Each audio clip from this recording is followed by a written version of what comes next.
Novel ہے جان بحرام بس same Asif, episode number 39۔ آج سنان اور تالیہ کا نکاح اور مہندی کا دن تھا۔ سب لوگ بہت خوش تھے۔ تالیہ مہندی رنگ کے کامدار لہنگا چولی میں سنہرے بالوں میں ماتھا پٹی پہنے گجب ڈھا رہی تھی۔ سنان نے بھی مہندی رنگ کی شلوار قمیض کے اوپر گولڈن ویسٹ کوٹ پہنی تھی، جو سنان کی پرسنالٹی کو مزید 4 چاند لگا رہی تھی۔ مہندی اور نکاح کا فنکشن زرمینہ بیگم کی خواہش پر ایاز منزل کے لان میں کیا گیا تھا۔ ہر عورت سنان کو رشک سے دیکھ رہی تھی اور لان میں موجود تقریباً سبھی عورتوں کے دل میں ایک ہی بات تھی کہ کاش سنان خانزادہ زرمینہ بیگم کے بجائے ان کا داماد بنتا۔ صفا کی فرمائش پر سب لیڈیز نے شیشے والے ملٹی رنگ لہنگے کے ساتھ چولی پہنی تھی، جبکہ سب مردوں نے کھڑے پاجامے کے ساتھ قمیض پہنی تھی۔ عنایا اور عائشہ نے بھی لہنگا چولی پہنا تھا، جبکہ دائمہ زرمینہ بیگم، ساجدہ بی بی، تبسم اور روبینہ نے ایک جیسی پیرٹ گرین رنگ کی نیٹ کی شلوار قمیض پہنی تھی۔ سب مہمان فنکشن میں آ چکے تھے۔ جب ادا رانیہ، صفا اور مرجان تالیہ کو لیتی لان میں داخل ہوئیں اور پھر اسے لے جاتے اسٹیج پر بٹھایا تو دائمہ نے سب سے پہلے تالیہ کی نظر اتاری۔ پھر مولوی صاحب نے تالیہ اور سنان کا نکاح پڑھوانا شروع کیا۔ سنان صاحب، یہاں آپ کے باپ کا نام غلط لکھا ہے اور ایاز خانزادہ کا نام آپ کی بیگم کے باپ کی جگہ لکھا ہے۔ صحیح لکھا ہے، جیسا لکھا ہے آپ ویسا ہی پڑھائیں۔ مولوی صاحب کی بات سنتے سنان فوراً بولا تو مولوی نے ہاں میں سر ہلاتے نکاح شروع کیا۔ سنان ملک ولد شعیب ملک، آپ کا نکاح تالیہ خانزادہ ولد ایاز خانزادہ سے بعوض 40 کروڑ روپے سکہ رائج الوقت ادا کیا جاتا ہے۔ کیا آپ کو یہ نکاح قبول ہے؟ مولوی صاحب کی بات سنتے سنان کہیں کھو سا گیا تو مولوی صاحب نے دوبارہ پوچھا، جبکہ سنان کو کوئی جواب نہ دیتے دیکھ کر سب لوگ پریشان ہوئے۔ پھر دائمہ گھوم کر سنان کے پاس آئی۔ سنان بیٹا بولو قبول ہے؟ دائمہ کی بات سنتے سنان، جو کسی گہری سوچ میں گم تھا، ایک جھٹکے سے ہوش میں آیا اور پھر دائمہ کو دیکھ کر ہلکا سا مسکرایا تو دائمہ بھی مسکرائی۔ قبول ہے، قبول ہے، قبول ہے۔ سنان کے نکاح قبول کرنے پر مولوی صاحب نے فوراً سے نکاح کے پیپرز سائن کروائے اور پھر گھوم کر مولوی صاحب تالیہ کی طرف آئے۔ تالیہ خانزادہ ولد ایاز خانزادہ، آپ کا نکاح سنان ملک ولد شعیب ملک سے بعوض 40 کروڑ روپے سکہ رائج الوقت ادا کیا جاتا ہے۔ کیا آپ کو یہ نکاح قبول ہے؟ صبح سے اتنا تیار ہو کر بیٹھی ہوں، آپ اب بھی پوچھ رہے ہیں قبول ہے یا نہیں؟ مجھے قبول ہے تو یہاں بیٹھی ہوں نا۔ وہ بھی اتنا سج دھج کے مولوی صاحب، آپ سیدھی طرح سائن کروائیں، بس یوں پوچھ کر ٹائم ویسٹ نہ کریں میرا۔ پہلے ہی مجھے صدمہ لگا کہ رخصتی کل ہوگی آج نہیں۔ بھلا؟ مولوی صاحب کے سوال پر تالیہ نے نان اسٹاپ بولنا شروع کیا تو سب نے اپنی ہنسی دبائی، جبکہ بحرام، جو تالیہ کے پیچھے کھڑا تھا، فوراً سے اس کے کندھے پر ہاتھ رکھتے مسکراتا ہوا اس کے کندھے پر زور دیتے اسے خاموش کروایا۔ اگر تم نہیں چاہتی کہ میں تمہاری شادی کینسل کر دوں تو خاموشی سے بیٹھو۔ بحرام کے جھک کر تالیہ کے کان میں دھمکی دینے پر تالیہ اسٹیچو بن گئی۔ اسے اپنی جگہ سے بالکل نہ ہٹتے نہ پلکیں جھپکاتے دیکھ کر سب نے اپنی ہنسی دبائی تو بحرام ایک بار پھر تالیہ کے پاس جھکا۔ تالیہ جان بولو قبول ہے؟ تالیہ جان بولو قبول ہے؟ بحرام کی بات سنتے تالیہ نے بنا سوچے سمجھے بات دہرائی تو زرخان نے کہکا لگایا، جبکہ زرمینہ بیگم تو اپنی ڈرامے باز بیٹی کو دیکھ کر نفی میں سر ہلاتے اپنا ہاتھ اپنے سر پر مار گئی تو دائمہ بحرام کو دور کرتی اس کے پاس جھکی۔ تالیہ بیٹا صرف قبول ہے بولو، تالیہ بیٹا صرف قبول ہے بولو۔ دائمہ کی بات سنتے تالیہ نے پھر بات دہرائی تو لان میں سب کا کہکا لگا، جبکہ مولوی صاحب تو اس آفت دلہن کو دیکھ کر رہ گئے۔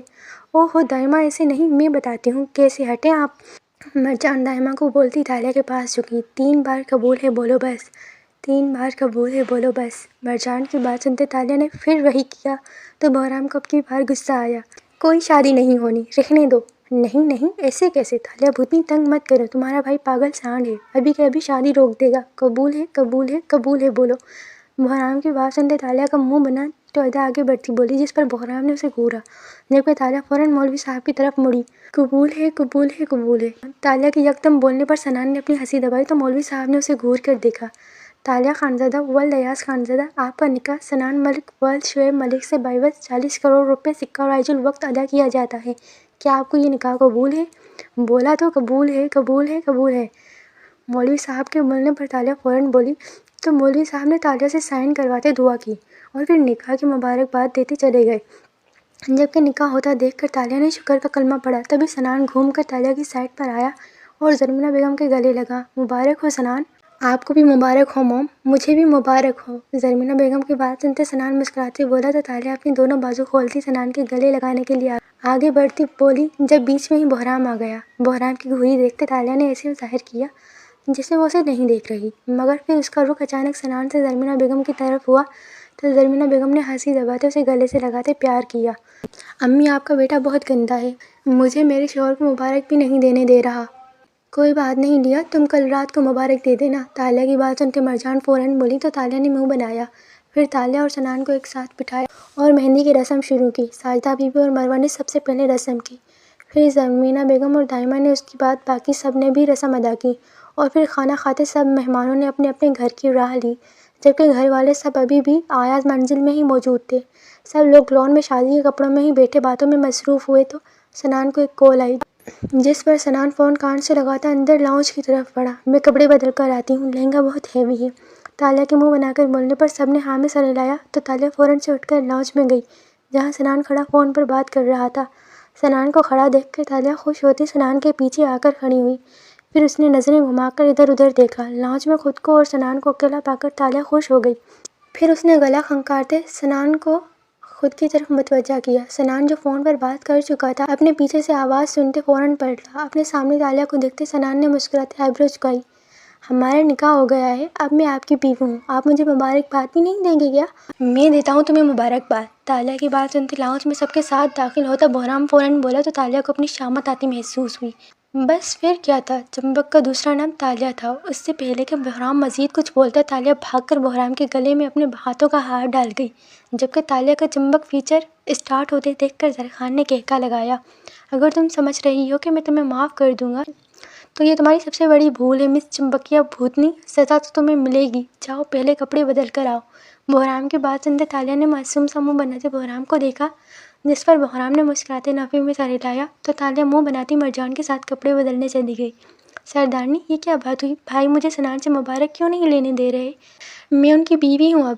ہاں لیا، مگر ابھی تمہاری رخصتی نہیں ہوئی ہے، بس اس لیے بھائی ایسا کر رہا ہے، اور کوئی وجہ نہیں ہے۔ تالیہ کی بات سنتے مرجان فوراً بولی تو تالیہ منہ بناتی اپنے کمرے میں گئی، جبکہ مرجان اپنے کمرے میں گئی، اور پھر ٹھیک 15 منٹ بعد وہ دونوں کپڑے چینج کرتے لاؤنج میں آئیں، جہاں سب لوگ بیٹھے باتوں میں مصروف تھے۔ تالیہ سب کے لیے چائے بنا لاؤ، مگر وہ ادھر جہاں کا کام ہے۔ کچھ کہا تم نے؟ بحرام کی بات سنتے تالیہ فوراً بولی تو بحرام نے ایک بار پھر سوال کیا۔ نہیں تو میں تو کچھ بھی نہیں بولی، جا رہی ہوں چائے بنانے۔ بحرام کا سوال سنتے تالیہ فوراً بولتی اٹھ کر کچن میں آئی اور سب کے لیے چائے بنانے لگی۔ بس بھی کرو بحرام، موم مجھے مزہ آ رہا ہے آپ کی بیٹی کو تنگ کرنے میں۔ زرمینہ بیگم کی بات سنتے بحرام فوراً بولا تو سب لوگ ہنسنے لگے۔ تبھی تالیہ چائے لے آئی اور پھر سب کو ان کی چائے پکڑائی۔ مروہ، اپنے بھائی کو چائے دو۔ جی بھائی۔ تالیہ کو چائے اٹھاتے سنان کی طرف مڑتے دیکھ کر بحرام فوراً بولا تو مروہ نے مسکراتے جواب دیا، اور تالیہ کے ہاتھ سے چائے پکڑتی سنان کو پکڑا گئی، جبکہ یہ تالیہ کی آخری حد تھی۔ وہ غصے سے اپنا چائے کا کپ لاتی ٹیبل پر رکھتی بحرام کی گود میں تقریباً چھلانگ لگاتے بیٹھی۔ موٹی عورت ٹانگ توڑ دی میری۔ کوئی بات نہیں بھیا، میں تو کل چلی جاؤں گی نا یہاں سے، اب برداشت کرو مجھے۔ بحرام کی اونچی آواز میں بولنے پر تالیہ نے فوراً جواب دیا اور پھر ٹیبل پر پڑی مٹھائی کی پلیٹ سے ایک پیس اٹھاتے بحرام کے منہ میں ٹھوسا۔ لو بھائی، بہن کی شادی کی مٹھائی کھاؤ۔ تالیہ میرے شوہر کو بخش دو، ادے جان تم بیچ میں نہ آؤ، آج میں اس کی ساری بھائی گیری نکالتی ہوں۔ لو اور ٹھوسو مٹھائی۔ تالیہ نے غصے سے بولتے مٹھائی کا پیس بحرام کے منہ میں زبردستی ڈالا تو بحرام نے معصوم سی شکل بناتے ادا کو دیکھا، جس پر ادا فوراً تالیہ کے پاس پہنچتی بولی تو تالیہ نے ادا کو جواب دیتے ایک اور مٹھائی کا پیس بحرام کے منہ میں ٹھوسا، جبکہ تالیہ کے ہاتھوں بحرام کی درگت بنتے دیکھ کر جہاں سب نے کہکا لگایا، وہیں ادا نے پریشانی سے بحرام کو دیکھا۔ وہ اچھے سے جانتی تھی بحرام کو مٹھائی بالکل پسند نہیں تھی، مگر تالیہ سے بچانے کا اسے کوئی اور طریقہ بھی تو نہیں مل رہا تھا۔ ابھی تالیہ نے چائے کا سپ پی کر اپنا کپ ٹیبل پر رکھا ہی تھا کہ بحرام نے ایک جھٹکے سے تالیہ کو صوفے پر لٹایا اور اس کے دونوں ہاتھ اس کی پیٹھ پر باندھے تو تالیہ نے چلانا شروع کیا، اے جن چھوڑو مجھے، آج ہم تم سے اپنے سارے بدلے لیں گے۔ نہیں تم دونوں ایسا نہیں کرو گے، میرے اتنے اچھے پیارے بھائی ایسا نہیں کر سکتے میرے ساتھ۔ تالیہ کے چلانے پر بحرام نے کہکا لگایا، جبکہ زرخان تالیہ کو قابو ہوتے دیکھ کر فوراً سے اس کے سر پر پہنچتا بولا تو تالیہ نے ان دونوں کے ارادے سمجھتے فوراً انہیں مکھن لگایا، جس پر بحرام اور زرخان دونوں نے نفی میں سر ہلایا۔ نہ بھائی، دیکھ میں مٹھائی نہیں کھاتی، میری فگر خراب ہو جانی، کل میری رخصتی ہے، کیا سوچے گا تمہارا بہنوئی کہ کتنی موٹی ہے میری بیوی۔ نہ بھائی ایسا نہ کر پلیز۔ بحرام کا ہاتھ مٹھائی کی طرف جاتا دیکھ کر تالیہ فوراً بولی، جسے بحرام نے اگنور کرتے فوراً مٹھائی کا پیس اٹھایا تو تالیہ نے اپنا منہ زور سے بند کیا، جبکہ زرخان نے زبردستی اس کا منہ کھولا تو بحرام نے مٹھائی کا ٹکڑا اس کے منہ میں ڈالا۔ اب بھلا ان دو ہٹے کٹے باڈی بلڈر بھائیوں کے آگے نازک سی تالیہ کیا کر لیتی، مجبوری میں اسے مٹھائی کا پیس کھانا پڑا۔ بحرام اور زرخان نے جب تک تالیہ کو مٹھائی کی پلیٹ ختم نہ کروا لی انہیں بھی سکون نہ آیا، جبکہ تالیہ پاؤں مارتی ان دونوں جنوں سے اپنا آپ چھڑانے کی ناکام کوشش کرتی مٹھائی کھانے لگی۔ شاباش میرا بچہ، ایسے ہی بھائی کو تنگ کیا کر، آئندہ بھی ایسے ہی تجھے زبردستی کھلا کھلا کر ہم دونوں موٹا تازہ کر دیں گے۔ بحرام کی بات سنتے تالیہ نے منہ بنایا تو بحرام اور زرخان نے اسے چھوڑا۔ پھر کیا تھا، تالیہ کو اپنا بدلہ تو ان دونوں سے لینا ہی تھا۔ تو تالیہ فوراً اٹھتی سیدھی صفا کے پاس پہنچی اور اس کے گال پر زور سے کس کی تو زرخان کا منہ کھلا، جبکہ تالیہ بنا 1 منٹ کا وقت ضائع کرتے سیدھی ادا کے پاس پہنچی اور چونکہ بحرام نے اسے قابو کرتے زبردستی مٹھائی کھلائی تھی، جبکہ زرخان نے صرف بحرام کی مدد کی تھی، تو تالیہ میڈم نے ادا سے اپنا حساب بے پاک کیا۔ تالیہ نے ادا کے گال پر زور سے کس کرتے اس کے دونوں سائڈوں کے گال لال کیے تو ادا نے چلاتے رونا شروع کیا، جس پر بحرام کا منہ کھلا۔ بھوتنی تم رکو، تمہیں میں بتاتا ہوں۔ ادا کو روتے دیکھ کر بحرام چلاتا فوراً سے ادا کے پاس پہنچتا اسے اپنے ساتھ لگا گیا، جبکہ 25 سالہ تالیہ کسی 5 سال کی بچی کی طرح بحرام کو منہ چڑھاتی فوراً زرمینہ بیگم کے پیچھے چھپی تو سب نے کہکا لگایا، بس کر دو، بچوں والی حرکتیں، بڑی ہو گئی ہو تم۔ اچھا اپنے جن بیٹوں کو سمجھائیں نا، مجھے کیوں تنگ کیا انہوں نے؟ زرمینہ بیگم کی بات سنتے تالیہ منہ بناتے بولی۔ تبھی عائشہ لاؤنج میں داخل ہوئی۔ عائشہ کو لاؤنج میں آتے دیکھ کر تالیہ نے فوراً عائشہ کو بھی کس کیا۔ گندی، میری گال گندی کر دی، بھوتنی۔ عائشہ کے چلانے اور رونے پر بحرام نے فوراً زرخان کو اشارہ کیا، جس پر زرخان ہاں میں سلسلاتا آگے بڑھا اور پھر اس نے تالیہ کو بازو سے پکڑتے قابو کیا۔ زار چھوڑو مجھے، ورنہ کیا بھوتنی، تم ہمیں بہت تنگ کر رہی ہو، آج نہیں چھوڑوں گا میں تمہیں، میری عاشق جان کو بھی تنگ کیا تم نے۔ تالیہ کی دھمکی دینے پر زرخان فوراً بولا تو تالیہ ہلکا سا مسکرائی اور پھر اس نے زور سے زرخان کے پاؤں پر اپنا پاؤں مارا تو زرخان کی چیخیں ایاز منزل کے لاؤنج میں گونجنے لگیں، جبکہ تالیہ نے زرخان کو دیکھتے کہکا لگایا۔ تبھی بحرام آگے بڑھا، بس کرو اب، تم لوگ بچوں کی طرح لڑ رہے ہو، چلو اپنے اپنے گھر چلو، کل بارات بھی ہے تالیہ کی، آرام کرو گے تو جلدی اٹھو گے، شکر ہے یہ بھوتنی جائے گی یہاں سے۔ سنان بھیا، آپ جب شادی کے بعد آؤ گے تو اس بھوتنی کو اسٹور میں بند کر کے آنا۔ اس سے پہلے کہ بحرام تالیہ تک پہنچتا زرمینہ بیگم فوراً بولی تو عائشہ نے غصے سے سنان کو کہا، جس پر سنان نے ہاں میں سر ہلایا اور پھر سب لوگ اپنے اپنے گھروں کو روانہ ہوئے۔ سنان، مروہ اور ساجدہ بی بی خانزادہ ہاؤس سے چلے گئے۔ مرجان، سہیل اور زوبیہ کل صبح آنے کا وعدہ کرتے افندی ہاؤس چلے گئے، جبکہ باقی سب لوگ بحرام ولا آ گئے۔ بحرام ولا پہنچتے ہی سب لوگ اپنے اپنے کمروں میں گئے، جبکہ ادا اپنے لیے کچھ کھانے کا ڈھونڈتی کچن میں آ گئی۔ ادا کو کچن میں جاتا دیکھ کر آرین بھی اس کے پیچھے پیچھے کچن میں آیا تو ادا کے ساتھ ساتھ صفا کو بھی کچن میں دیکھتے حیران ہوا۔ آپ کو کچھ چاہیے تھا؟ جی، وہ مجھے بھوک لگ رہی تھی، کچھ کھانے کو دیکھنے آیا تھا۔ بھوک تو مجھے بھی لگ رہی ہے مگر کچھ بھی نہیں ہے کھانے کو۔ صفا کے سوال پر آرین فوراً بولا تو ادا نے منہ بناتے جواب دیا۔ تبھی بحرام اور زرخان کچن میں داخل ہوئے۔ کیا ہو رہا ہے؟ وہ مجھے بھابھی اور آرین بھائی کو بھوک لگی ہے۔ زرخان، آپ کچھ آرڈر کر دینا۔ آرین کو صفا اور وردہ کے ساتھ کچن میں دیکھ کر زرخان فوراً بولا تو صفا نے منہ بناتے جواب دیا، کوئی بات نہیں، باہر آ جاؤ، میں آرڈر کر دیتا ہوں۔ بحرام کی بات سنتے صفا اور ادا خوش ہوتی باہر نکلی، جبکہ آرین سب کو یہاں دیکھتے جل بھن گیا۔ وہ تو ادا کے ساتھ کچھ وقت اکیلے میں گزارنا چاہتا تھا۔ سب کو باہر جاتا دیکھ کر آرین بھی منہ بسوڑتا غصے سے باہر نکلا اور پھر لاؤنج میں آتا ادا کے سامنے بیٹھا، جو بحرام کے ساتھ بیٹھی بحرام کو آرڈر کرتا دیکھ رہی تھی۔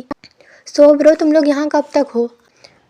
واپسی کی ٹکٹس بکس تو نہیں کروائی نا؟ ہمیں گھومنا پھرنا بھی ہے۔ آرین کو مسلسل ادا کو گھورتے دیکھ کر زرخان کو غصہ آیا، آخر وہ بھی اس کی ننھی سی معصوم شہزادی تھی۔ پھر آرین کا دھیان ادا سے ہٹانے کے لیے زرخان نے جان بوجھ کر بات کرنے کا بہانہ نکالا تو آرین ادا کو چھوڑتا زرخان کی طرف متوجہ ہوا، بس تالیہ اور سنان بھائی کا ولیمہ سنڈے کو ہے، پھر میں تو ٹیوزڈے کو واپس چلا جاؤں گا شو روم کی وجہ سے، مگر موم عادل اور مروہ کی شادی کے بعد واپس جائیں گی۔ تو یار تم رک جاتے، عادل اور مروہ کی شادی کر کے جاتے۔ نہیں، شو روم کا بہت کام پینڈنگ پر جا رہا ہے تو مجھے واپس جانا ہوگا۔ آرین کی بات سنتے زرخان فوراً بولا تو آرین نے مسکراتے جواب دیا۔ تبھی ادا اٹھتی اندر گئی تو صفا بھی ادا کے پیچھے اندر گئی، جبکہ زرخان اور بحرام کی باتوں نے آرین کو اپنی جگہ سے اٹھنے نہ دیا۔ تقریباً آدھے گھنٹے تک ان کا آرڈر آ گیا، جسے ان پانچوں نے ادا اور صفا کی باتوں سے انجوائے کیا اور پھر اپنے اپنے کمروں میں چلے گئے۔ بحرام کو ادا کے ساتھ کمرے میں جاتے دیکھ کر آرین نے اپنے دونوں ہاتھوں کی مٹھیاں بھینچی اور پھر وہ غصے سے بحرام ولا سے نکلتا سیدھا شکنتلا بائی کے کوٹھے پر پہنچا۔ تو یہاں کیا کر رہا ہے؟ تیری اس حسینہ نے پاگل کر دیا ہے مجھے، اب مجھے میری رات گزارنے کا بندوبست کر جلدی۔ آرین کو اپنے کوٹھے پر دیکھتے شکنتلا پریشانی سے بولی تو آرین نے غصے سے جواب دیا، تو بیٹھ کرتی ہے، میں کچھ دیکھتی ہوں کوئی فارغ ہے یا نہیں۔ سن، اگر خوبصورت نہ ہوئی تو تجھے اوپر پہنچانے میں ایک منٹ نہیں لگے گا مجھے، شکنتلا کے کوٹھے پر تجھے حسن ہی ملے گا، فکر نہ کر، آتی ہے میں۔ شکنتلا بائی کی بات سنتے آرین ایک بار پھر غصے سے بولا تو شکنتلا بائی اسے جواب دیتی اٹھ کر اندر گئی اور پھر پورے 2 منٹ بعد ایک لڑکی کے ساتھ باہر آئی۔ لڑکی دیکھنے کے بعد آرین کے کچھ نہ بولنے پر شکنتلا نے اس لڑکی کو اشارہ کیا تو وہ لڑکی واپس اندر کو بڑھی، جبکہ اس کے پیچھے پیچھے ہی آرین بھی اندر کو بڑھا۔ تو شکنتلا نے آرین کی پشت کو گھورا۔ پاگلوں کا خاندان ہے، ایک کہتا ہے وہ لڑکی اس کی عزت ہے، دوسرا کہتا ہے اگر اس لڑکی کے نام کو بھی پہچانا تو تیرے گھر میں گھس کر تجھے ماروں گا، اور یہ تیسرا کہتا ہے اس لڑکی نے اسے پاگل کیا ہوا ہے جس کی وجہ سے اسے رات گزارنے کے لیے بھی دوسری لڑکی چاہیے۔ کہاں پھنس گئی رے تو شکنتلا، سارا کیا دھرا اس کتے شان کا ہے، منحوس انسان، دھندا مندا کر کے رکھا ہے سارے کا سارا، جان کے لالے الگ پڑے ہیں منحوس کی وجہ سے۔ شکنتلا منہ میں بڑبڑاتی ایک دفعہ پھر اپنی جگہ پر بیٹھتی حقہ پھونکنے لگی، اس بات سے انجان کہ جس لڑکی کے بارے میں وہ بات کر رہی ہے جلد وہی لڑکی اس کا کوٹھا بند کروائے گی۔ صفا اور زرخان جیسے ہی اپنے کمرے میں آئے تو زرخان کپڑے بدلتا بیڈ پر پریشانی سے بیٹھا، اس کے ذہن سے آرین کا ادا کو گھورنا نکل ہی نہیں رہا تھا۔ زرخان کو پریشان دیکھتے صفا زرخان کے پاس آ کر بیٹھتی اس کے کندھے پر سر رکھ گئی۔ کیا ہوا زارا، پریشان لگ رہے ہیں؟ کچھ نہیں صفا جان، بس کچھ اسٹاکس کی ٹینشن ہے۔ تم ایک کام کرو، کپڑے بدل کر فریش ہو جا، میں تب تک بھائی سے ان کی کمپنی کے کچھ اسٹاکس کی بات کر کے آتا ہوں۔ صفا کی بات سنتے زرخان فوراً بولا تو صفا نے سر اٹھاتے زرخان کو دیکھا، پھر مسکراتے ہوئے ہاں میں سر ہلایا تو زرخان اٹھ کر کمرے سے باہر نکلا، جبکہ صفا کپڑے بدلنے چلے گئی۔ زرخان اپنے کمرے سے نکلتا سیدھا بہرام کے کمرے کے باہر آتے دروازہ نوک کر گیا، جس پر بہرام نے دروازہ کھولا۔ کیا بات ہے زرخان، اتنی رات کو تم یہاں؟ جی بھائی، مجھے آپ سے کچھ بات کرنی تھی۔ اپنے دروازے پر رات کے 2 بجے زرخان کو دیکھتے بہرام نے پریشانی سے سوال کیا تو زرخان نے فوراً جواب دیا، جس پر بہرام نے کمرے کا دروازہ کھولا۔ آؤ اندر آؤ، بیٹھ کر بات کرتے ہیں۔ نہیں بھائی، مجھے اکیلے بات کرنی ہے، آپ ٹیریس پر آ جائیں۔ دروازہ کھولتے ہی بہرام فوراً بولا تو زرخان نے پریشانی سے جواب دیا، جس پر بہرام نے ناسمجھی سے ہاں میں سر ہلایا تو زرخان فوراً سے ٹیریس کی طرف بڑھ گیا۔ بھائی غصہ نہیں کرنا، مگر مجھے آرین کچھ ٹھیک نہیں لگا۔ کیا مطلب؟ ہم سب میں سب سے زیادہ اس کی تم سے بنتی ہے اور تم ہی یہ بات بول رہے ہو؟ زرخان کی بات سنتے بہرام فوراً بولا تو زرخان کچھ خاموش ہوا۔ بھائی وہ آج ادا بھابھی کو بہت عجیب طریقے سے دیکھ رہا تھا، مجھے اس کا یوں دیکھنا کچھ ٹھیک نہیں لگا۔ تمہارا وہم ہوگا زرخان، تم فکر مت کرو، ویسے بھی وہ 2 دن بعد چلا جائے گا اور پھر اتنی جلدی واپس بھی نہیں آنے والا۔ زرخان کے اپنا خدشہ بتانے پر بہرام اس کے کندھے پر ہاتھ رکھتے بولا تو زرخان نے ہاں میں سر ہلایا۔ چلو اب سو جاؤ، صبح جلدی اٹھنا ہے، موم غصہ کریں گی۔ جی بھائی، good night. Good night. Bahram کی بات سنتے زرخان مسکراتے بہرام کے گلے لگتا بولا تو بہرام نے بھی فوراً اسے گلے لگاتے جواب دیا اور پھر اپنے کمرے میں چلا گیا تو بہرام بھی فوراً اپنے کمرے میں آ گیا، جہاں ادا بیڈ پر لیٹی اس کا انتظار کرتی کرتی گہری نیند سو چکی تھی۔ ادا کو سوتے دیکھ کر بہرام بھی اس کے ساتھ بیڈ پر لیٹتا جلد سو گیا۔